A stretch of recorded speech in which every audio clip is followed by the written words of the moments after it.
Hi everyone! We've had a lot of requests on how to handle green tree pythons, so today we have 4 of our green trees out here for you to see, and we're going to be showing you some tips and tricks on how to handle them.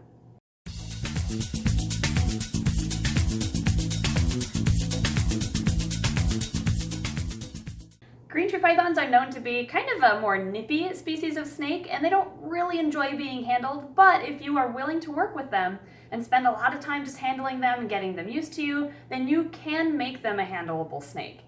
Obviously, these are not their enclosures. We just brought their perches upstairs so that you could see them in the light. Because of their personalities, our first tip is to give them removable perches so that they're not in their cages when you're trying to get them out. You can just take their perch right on out of the tank and then you can work with them out here. Next, handle them during the daytime when they are asleep. Since they're nocturnal, they're awake at night and usually hunting for food, and if you try to handle them then, they're much more likely to strike.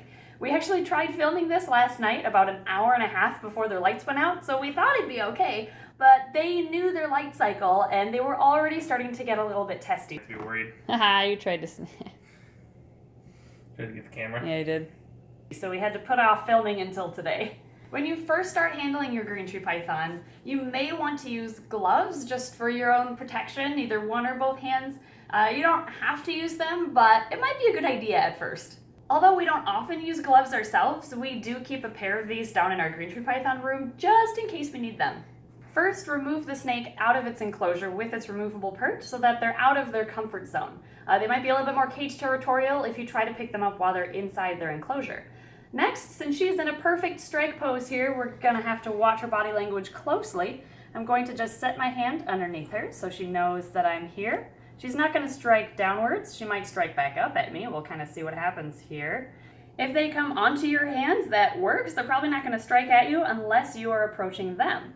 But once you have them cupped in your hands, you do not want to pull them off of their perch. That's a very important thing to note with green tree pythons. Instead, with adults like this one, you can slide them off of their perch. And this is a very slow process unless they decide to start moving themselves. And again, I'm watching her body language constantly. But if she has her nose right up to me, I'm not worried about her striking because I am not approaching her. She's the one approaching my hand. And then if you kind of tickle them in the back or just kind of rub their back end here, that kind of inspires them to move off of the perch, and then you can provide their hand as a perch instead. As you can see, she's pretty well anchored right here on the perch, so now if you have a snake that's kind of stubborn and doesn't want to come off completely, you can rock the snake or the perch back and forth a little bit to kind of loosen them up. Again, it's going to be their decision to come off of that perch rather than you pulling them. She's getting a little further towards the end, and then we can just slide the perch out. And obviously have your hand there for them to slide onto so that they can feel secure. Once they're out on your hand, you want to constantly be watching their body language still. It's not over just because you have them off of their perch. They're not like a ball python that'll be just sitting content in your hands. Always be watching their head and see that she's still in a strike pose, so I'm not going to approach her face at all, otherwise she will definitely strike at me.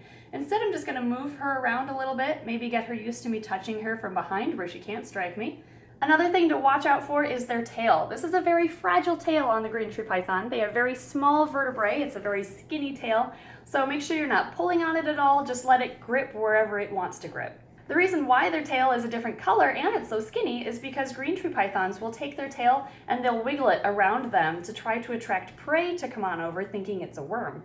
As you can see, Dolores here is pretty relaxed. She's no longer in her strike pose. She's actually resting her neck, and she was resting her head on my thumb just earlier. And that's because she's found a comfortable position on my hand, and nobody's approaching her in a threatening way. She has realized that we are no longer threats.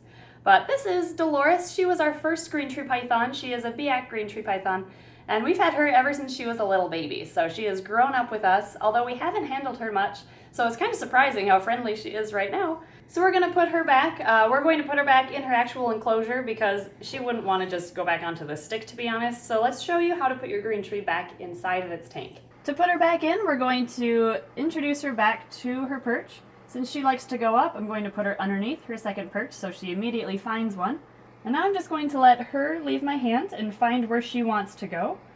And see, she's kind of losing grip on my hand here. If they don't want to leave your hand, you can kind of stroke their back half, and that'll make them want to leave. And she found her highest perch, of course, which is where she's going to coil up. I'm going to lay her tail on a perch, so she is completely suspended, and now she can figure out where she wants to go. Well, Dolores gave us a pretty easy time there, so we're going to move on to her boyfriend, Kronk. This is another Biak green tree python, and we've only ever held him 3 times. We moved him from his previous owner's enclosure to a shipping bag, then we moved him from that shipping bag to his quarantine enclosure at our house, and then we moved him from quarantine to the green tree python room. So those were just 3 times we've ever held him, and every time we used gloves. We've never tried to hold him without gloves, so this is going to be interesting. So just like before, we're going to just watch his body language the whole time, of course. He is already perked up. I'm going to lay my hand underneath him just so that he knows that I'm here. And then we'll just kind of see what he does from there. I'm going to kind of pet him underneath to see if that inspires him to get off of his perch. I see you're looking right at me. But since I'm touching him from behind, theoretically, he shouldn't strike me from the front. And let's see, he doesn't want to come off of his perch. I'm going to pet him a little bit more over here. He is starting to loosen his grip a little bit. And I'm going to move this perch slowly back and forth. As you can see, he's moving closer and closer to the edge of the perch, which is what we want. No strikes yet, which is great. I don't want to jinx myself though, because he's right by my fingers. We're almost there. Okay, we've got his front half off of the perch. And now we have to convince him that it's a good idea to get this second half off. Now we're going, since he definitely doesn't want to come off of the perch, now we're going to turn it in the opposite direction that he is coiled up onto it, because that should also help. Then we can kind of slide fingers underneath while his body comes off of it. Can't make up his mind which hand he wants to go on. There we go. See his body's uncoiling. Trying to go back onto that perch, but it's so loose that I can just slide him right back off again. And there we go. I'm gonna put this perch just in there for now so that he can concentrate just on being on my hands.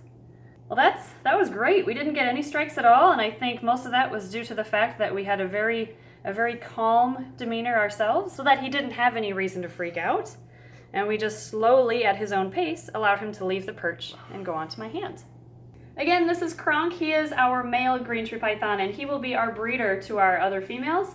He'll be breeding with Dolores, who you saw earlier, and also Cruella, who was the green tree we unboxed in a previous video. We found him off of Craigslist, believe it or not. We drove about 5 hours spontaneously one evening to go pick him up because we were really looking for an adult male. And just like before, you can see he's definitely slowing down because he's getting more comfortable, and he's realizing that if I were a predator, I would have eaten him by now, so he's not seeing me as a threat. So we're going to put him back in his enclosure too, and then we'll move on to some smaller green trees. Now we're going to move on to some younger green tree pythons. We have 2 more to show you. This one will be our last Biak green tree. He was also part of the unboxing video from several months ago. And this guy is a mover. He may dart right out onto my hands, but it'll be a good example of, a different personality type for a green tree python for you to see how we handle them. But since he's so small, we do have to be very careful since his bones are so fragile, especially that tail. It just takes one wrong move to break a bone. This is how we set up our removable perches. We have a closet dowel holder, and we take a stainless steel screw so that it doesn't rust in a human environment, and we slide it through these pre-drilled holes through the PVC, and that holds it in place, and it keeps its orientation too. Now we're going to take him out. He is, he's so cute. He is fast asleep, or he looks it. He's probably awake trying to pretend he's asleep so that we don't bother him, but we're going to do the same thing. Place my hand underneath. Aw, good morning, buddy. Oh, you're about to shed. He's going into blue. All right. So we're going to, like I said, he's a mover. He comes right on out. So with snakes like that, you do have to be ready for it and know their personality so that you can be there when they come on out. He isn't so much a striker unless it's the nighttime and he's wide awake trying to get food, but during the daytime, he actually isn't that bad. Here is his very skinny tail, and this is normal. He's not underweight or anything. This is just a green tree python tail. See how it's a different color at the end? That helps make it look like a worm to a potential prey item for the snake. And I'm going to just keep my fingers open. That's another tip. And that way they can weave in and out of your fingers to find a comfortable spot. So I'm going to let him move where he wants. Again, the smaller the snake or the younger the snake, the more fragile they are. So I'm just letting him go everywhere, make his own decisions. I'm not trying to force him by any means. If you've seen the unboxing video where we get him for the first time, take him out of his shipping bag, he was a dark red color. He was very beautiful, and he still is. He's just turned into more of an orange. And green tree pythons, in case you don't already know this, they're called green trees because no matter what color they are as babies, which is either red or yellow, they always turn green as adults. And even now, you can see some green scales starting to come in. So it's been kind of fun watching his transformation. This little guy does not have a name yet, so if you have any suggestions, let us know. We do have a Disney villains theme for our green trees, although we don't know the sex of this guy yet. He's a little bit young. So if you have any gender neutral ideas, comment below with them. We're going to put him back and take out our last green tree python for this video, which is not a Biak for once, it's a sarong that we picked up from Tinley. The great thing about these perches is you can just slide them on in, put the bolt right on through, and then you're good to go. Finally, here's our last green tree of today. He is, again, a sarong, and he actually does not have a name. We got him from a breeder, and we're really looking forward to breeding green trees with more of these blue scales, so he should throw some nice coloration into his babies. These are known for being a much more friendlier, gentler green tree as opposed to the Biaks, so he shouldn't be as big of an issue to take out. He's definitely not as defensive, not nearly as defensive as the other three we had out. He's not in a strike pose at all. He's just kind of checking things out and slowly coming off of his perch. Now that he's loosening up, I'm sliding my hand under these available spots underneath his belly, and we have an anchored tail again. So now we're going to turn the perch in the opposite direction of where he's coiled, so that when he comes off, he can go right into my hands. Here we go, almost there. Now we just have that tail, and now it's such a loose grip that we can slowly pull the perch right out. And there you have it. You can really see all of his colors when he's completely out like this too. You may have noticed that he not once was in a strike pose, and that could either be from the breeder having handled him quite a bit, or it could just be that this subspecies of green tree has a more gentler disposition. Our plan with this little guy is to either find a female sarong to breed him with to kind of keep those lines pure, or in addition to, we might breed him to our Aru female that's downstairs that we didn't show you today, because then we can have some Aru sarong crosses that have some nice blue. The first three snakes we took out were all Biak green tree pythons, which are known for having the biggest attitudes of pretty much all snakes. But as you saw, if you handle them right and you watch their body language, we just took out three, one of which we hadn't held in a long time, and we didn't get struck at once.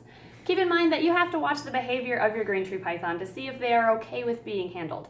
If you handle them too much and they're becoming too stressed, they can get sick, or they might stop eating, or they might become more aggressive. So if you notice any of those things starting to happen when you're trying to work with your snake, just leave them alone, and they might just prefer to be a hands-off snake, just a display animal instead.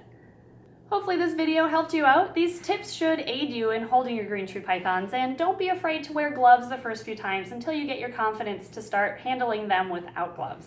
But as long as you watch their body language and respect the animal, of course, they will respect you back in return. So thanks for watching, and we'll see you next week.